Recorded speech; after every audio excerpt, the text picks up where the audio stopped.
تم دوسروں کے سہارے اپنے اوقاف کی حفاظت کرو گے, دوسروں کے بلبوتے اپنی زمینیں بچاؤ گے. آج کتنا بے سہارا یہ مسلمان, کتنا لاچار ہے یہ مسلمان. تم چلاتے رہو, تم احتجاج کرتے رہو, دھرنا دینے سے تم اپنے اوقاف کی حفاظت کرو گے. نادان ہو تم, بڑے بھولے ہو. آج طاقت کی لاٹھی چلتی ہے, طاقت کی, پاور کی لاٹھی چلتی ہے. دیکھیں اس وقت ہم مسلمانوں کی جو حالت ہے نا, کہ ہر چیز ہمارے ہاتھ سے نکلتی جا رہی ہے. جگہ جگہ ہمیں رسوائیاں ہو رہی ہیں, قدم قدم پہ ناکامیاں ہاتھ آ رہی ہیں, اور ہمارے پاس سوائے کف افسوس ملنے کے, اظہار تشویش کرنے کے, یا احتجاجی جلسہ کرنے کے, ہو ہلہ کرنے کے اور کچھ نہیں بچا ہے. بس ہم صرف سستے جذبات دکھا سکتے ہیں, نعرے مار سکتے ہیں, مذمتی بیان جاری کر سکتے ہیں, ان کو کوس سکتے ہیں, باقی ہم کچھ کر نہیں سکتے ہیں. ابھی کل جو کچھ ہوا, کیا کچھ ہم نے نہیں کیا تھا اپنا وقت بچانے کے لیے. بھئی ای میل آئی ڈی اور اسکین اور کیا کیا سب کچھ کیا, جنتر منتر پہ دھرنا بھی دیا ہمارے صاحبوں نے, لیڈروں نے, ذمہ داروں نے. نتیجہ کیا نکلا؟ تو اس وقت ہماری آپ کی جو سچویشن ہے نا, میں نے 2 روز پہلے ایک تحریر پڑھی تھی کہیں فیس بک پر یا واٹس ایپ پر. وہ ایک افسانہ تھا, لیکن وہ افسانہ اس وقت ہماری آپ کی جو سچویشن ہے نا, اس کی بڑی زبردست عکاسی کرتا ہے. تحریر میں لکھا تھا کہ ایک بندہ تھا, اس کے پاس کوئی ایک مرغا تھا, وہ مرغا پالے ہوئے تھا. ایک دن اس مالک کا, مرغے کے مالک کا پلان بنا کہ اس مرغے کو ہم ذبح کریں گے, لیکن ایسے نہیں ذبح کریں گے, کوئی بہانہ ڈھونڈ کر کے اس کو ذبح کریں گے. ذبح کرنا ہے لیکن بہانے سے ذبح کرنا ہے. تو سوچا کیسے ذبح کروں, تو اس نے فطرت کے خلاف, مرغے کی فطرت کے خلاف قانون بنانا شروع کیا. اور اس کے مالک نے کہا کہ دیکھو یہ جو تم صبح صبح اٹھ کر کے اذان دیتے ہو نا, بانگ لگاتے ہو صبح صبح, کل سے تم یہ بانگ مت لگانا, ورنہ میں تم کو ذبح کر دوں گا. تمہاری بھی اذانوں پہ پابندیاں لگ رہی ہیں, تمہارے بھی لاؤڈ اسپیکر سے لوگوں کی نیندیں خراب ہو رہی ہیں. اس نے کہا کہ تم صبح صبح اٹھ کر کے, مرغے سے کہا مالک نے, کہ تم اذان مت دینا, یہ بانگ مت لگانا, ورنہ میں تم کو ذبح کر دوں گا. اب مرغا تھا, اس کو اپنی زندگی پیاری تھی, وہ موت کا نام سن کر کے تھر تھر کانپ گیا. مرغے نے کہا جی سر, جی حضور, آپ کا حکم سر آنکھوں پر, میں بانگ نہیں لگاؤں گا. صبح ہوئی, مالک نے دیکھا تو مرغے نے بانگ نہیں لگائی. اب مالک کو تو ذبح کرنا ہے, اب مرغے نے بانگ نہیں لگائی, حکم مان لیا, اب کیسے ذبح کرے؟ تو مالک نے ایک دوسرے دن ایک دوسرا قانون اس پہ لاگو کیا. کہا دیکھو تم بانگ نہیں لگا سکتے, لیکن صبح صبح تم پر اپنا پھڑپھڑاتے ہو نا, پر یہ جو تم اپنا ڈنک پنکھ پھڑپھڑاتے ہو, یہ بھی مت پھڑپھڑانا, اس سے بھی ہمیں تکلیف ہوتی ہے. اگر تم نے کل صبح یہ پر اپنا پھڑپھڑایا تو ہم تم کو ذبح کر دیں گے. مرغے نے کہا جی حضور, ہم پر بھی نہیں پھڑپھڑائیں گے. دوسرا دن ہوا تو مرغے نے نہ اذان دی نہ پر پھڑپھڑایا, لیکن یہ ہے کہ اس نے اپنی گردن, فطرت ہے بھائی, تو اپنی گردن اس نے اونچی نیچی کی, کچھ ادھر ادھر ایٹھا ویٹھا, تھوڑی حرکت کی, اور پھر بیچارہ چپ چاپ سو گیا. تو اب اس کے مالک نے کہا کہ یار یہ تو ہمارا یہ بھی حکم مان گیا, اب ہم کیسے ذبح کریں؟ اس نے پر بھی نہیں پھڑپھڑایا, لیکن اس نے گردن لمبی کی ہے. تو اس نے تیسرے دن تیسرا قانون لگایا کہ دیکھو تم اب آئندہ اپنی گردن بھی لمبی مت کرنا, ورنہ میں تم کو ذبح کر دوں گا.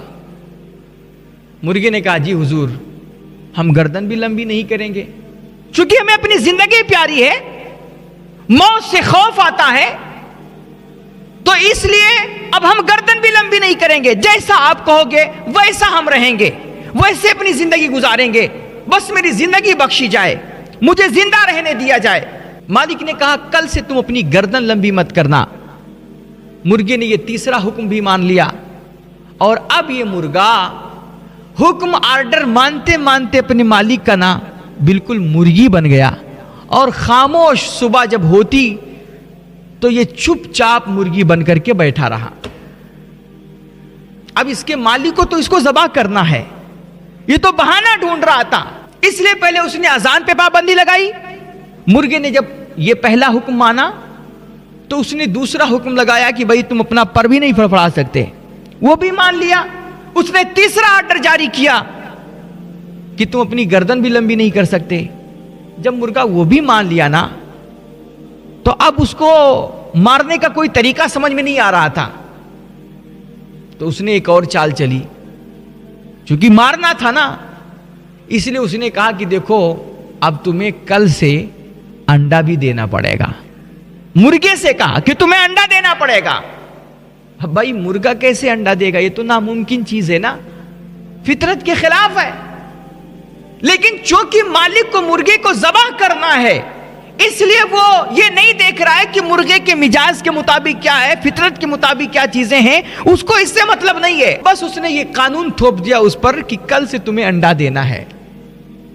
اب بھائی یہ انڈا تو مرغا دے نہیں سکتا, اس لیے اب اس کو اپنی موت صاف نظر آنے لگی. اور جب مرغے کو اپنی موت اپنے سر پہ ناچتی ہوئی دکھائی دی نا, تو مرغے نے رونا دھونا شروع کر دیا, شور شرابہ کرنا شروع کر دیا, چلانا شروع کر دیا. تو مالک نے پوچھا کیوں چلا رہے ہو, کیوں اتنا شور مچا رہے ہو, تمہیں موت سے ڈر لگتا ہے کیا, موت سے خوف کھاتے ہو؟ تو مرغے نے کہا نہیں صاحب, پہلے خوف کھاتا تھا, لیکن آج پتا چلا کہ مرنا تو بالآخر ہے ہی ہے. اب میں اپنی موت کو سوچ کر کے نہیں رو رہا ہوں. کہا پھر کیوں رو رہے ہو؟ کہا میں تو اس لیے رو رہا ہوں کہ یار پہلے مرا ہوتا تو اذان کے نام پہ مرا ہوتا, آج مروں گا تو میں ایک انڈے کے نام پہ مروں گا. کتنا اچھا ہوتا کہ میں اذان کے نام پر عزت کی موت پہلے مر جاتا, تو آج انڈے کے نام پر ذلت کی موت مرنے کی نوبت نہ آتی. کتنا اچھا ہوتا کہ میں اذان کے نام پر مرتا. ہم لوگ سمجھتے ہیں نا کہ ہم ان کا قانون مان لیں گے, ان کے آرڈرز تسلیم کر لیں گے تو ہمیں عزت مل جائے گی اور یہ ہم سے خوش ہو جائیں گے, ہمیں بخش دیں گے. دیکھو میرے اللہ کا کتنا سچا پکا فرمان ہے, لن ترضى عنك اليهود والنصارى حتى تتبع ملتهم. یہ کفر سمجھتے ہو کہ تمہاری چھوٹی موٹی ان چیزوں سے راضی ہو جائے گا, تم اس کے ساتھ محفلیں کر لو گے, ان کے تقریبات میں شریک ہو لو گے, ان کی ہاں میں ہاں ملاؤ گے تو تم سے راضی ہو جائیں گے. میرے بھائی یہ کفر ہے, کفر. یہ تم سے کسی صورت میں راضی نہیں ہو سکتا حتیٰ کہ تم ان کا دین دھرم قبول کر دو, تم ان کی پیروی کرنے لگ جاؤ, ان کے نقش قدم پر چلنے لگ جاؤ. تم اپنے اسلام کو تیاگ کر کے, اپنے دین سے بیزار ہو کر کے, رب رسول کے باغی بن کر کے, تم اپنی ایمان کو گنوا کر کے جب تک ان کا دین دھرم قبول نہیں کر لو گے, جب تک یہ کما کو تم سے راضی نہیں ہوں گے. کتنے افسوس کی بات ہے, آرڈر پہ آرڈر آتا گیا, ہم ہر چیز مانتے گئے, ہر ایک حکم کے سامنے سر جھکاتے گئے, اور آج نوبت یہ آ گئی کہ ہمارے اوقاف کے خلاف بھی ایک قانون بنا کر کے ہماری اوقاف کو ہتھیانے کے لیے ایک راستہ کھول لیا گیا. کیا کہہ سکتے ہیں ہم لوگ, کیا کر سکتے ہیں ہم لوگ؟ تم شور مچاتے رہو, تم چلاتے رہو, تم احتجاج کرتے رہو. دھرنا دینے سے تم اپنے اوقاف کی حفاظت کرو گے؟ نادان ہو تم, بڑے بھولے ہو. آج طاقت کی لاٹھی چلتی ہے, طاقت کی پاور کی لاٹھی چلتی ہے کہ جس کی لاٹھی اس کی بھینس. جب سیاسی طور پہ اپنے لوگوں کو مضبوط کرنے کی بات آتی ہے, جب جو ملک کی کانسٹیٹیوشن کی بات کرتے ہیں, دستور کی بات کرتے ہیں, نیموں کی بات کرتے ہیں, جو ملک کی ترقی اور فلاح و بہبودی کی بات کرتے ہیں, جب ایسے لوگوں کو سیاسی طور پہ مضبوط کرنے کی بات آتی ہے تو تم اپنے بھائیوں کو کہتے ہو کہ یہ تو فلانا کا ایجنٹ ہے, یہ تو یہ ٹیم ہے, وہ ٹیم ہے.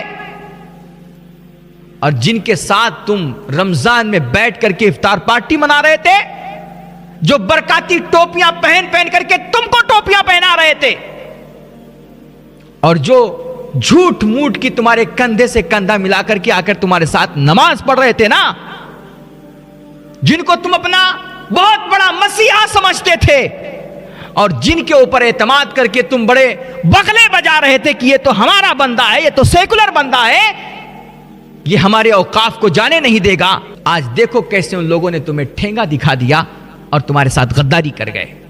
تم دوسروں کے سہارے اپنے اوقاف کی حفاظت کرو گے، دوسروں کے بلبوتے اپنی زمینیں بچاؤ گے۔ آج کتنا بے سہارا ہے یہ مسلمان، کتنا لاچار ہے یہ مسلمان کہ ہر چیز اس کے ہاتھ سے نکلتی جا رہی ہے، جو جس پہ چاہتا ہے قبضہ کر لیتا ہے، جو جہاں چاہتا ہمارے بچوں کو مار دیتا ہے، ہماری مسجدوں کو اجاڑ دیتا ہے، مدرسوں کو توڑ دیتا ہے، ہمارے خلاف قانون پہ قانون بنائے جا رہے ہیں، اور ہم ہیں کہ ہمارے پاس سوائے آنسو بہانے کے اور کفے افسوس ملنے کے اور کچھ نہیں بچا ہے۔ اور اب بھی ہم کہتے ہیں کہ یہی مسلمان آج جن لوگوں نے اس کو ٹھینگا دکھایا ہے اور جن لوگوں نے اس کے ساتھ غداریاں کی ہیں، کل وہی لوگ بی جے پی سے کٹ کر کے اور اس کے بیچ آ جائیں، اگلے رمضان میں پھر 2-4 پارٹیاں اس کو کرا دیں افطار کی، تو کل یہ مسلمان پھر ان کے نام کے نعرے لگائے گا، ان کے لیے دریا بچھائے گا اور انہی کو یہ اپنا سب سے بڑا ہمدرد سمجھے گا۔ یہ کل پھر انہی لوگوں کو ووٹ دے کر کے، ان کا پرچار کر کے، ان کی گاڑیوں کے پیچھے بھاگ کر کے اپنی غلامی ثابت کرے گا کہ دیکھو سرکار ہم آپ کے سچے غلام ہیں۔ نہیں ہوش میں آئے گا یہ اپنوں کو تو ایجنٹ بتاتا ہے، غیروں کو اپنا مسیحا سمجھتا ہے۔ میرے بھائی، آج کی دنیا میں نا طاقت کا زور چلتا ہے، کمزوروں کا کوئی پرسان حال نہیں ہے۔ دنیا کا یہ دستور ہے، جس کی لاٹھی اس کی بھینس۔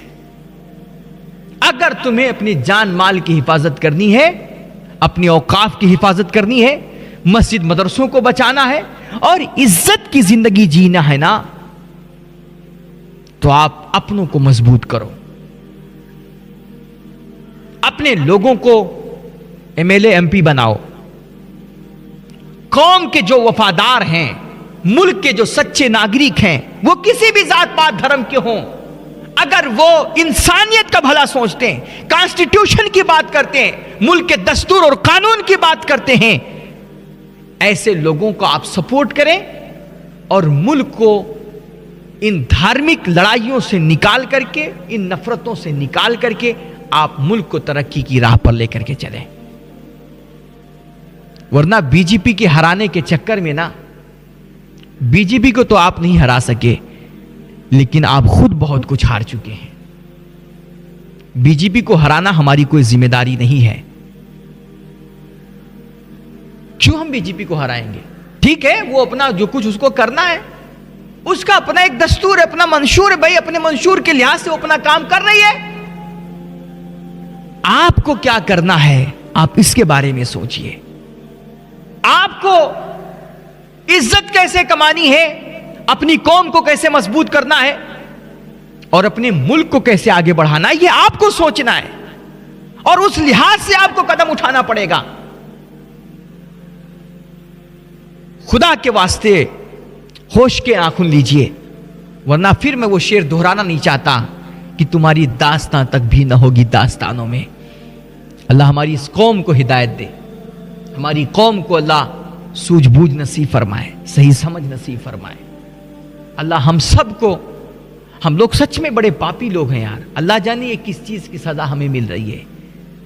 بڑی ڈنڈیاں ماری ہماری قوم نے، اوقاف میں کم 2 نمبری، کم دھاندلی نہیں ہوئی ہے۔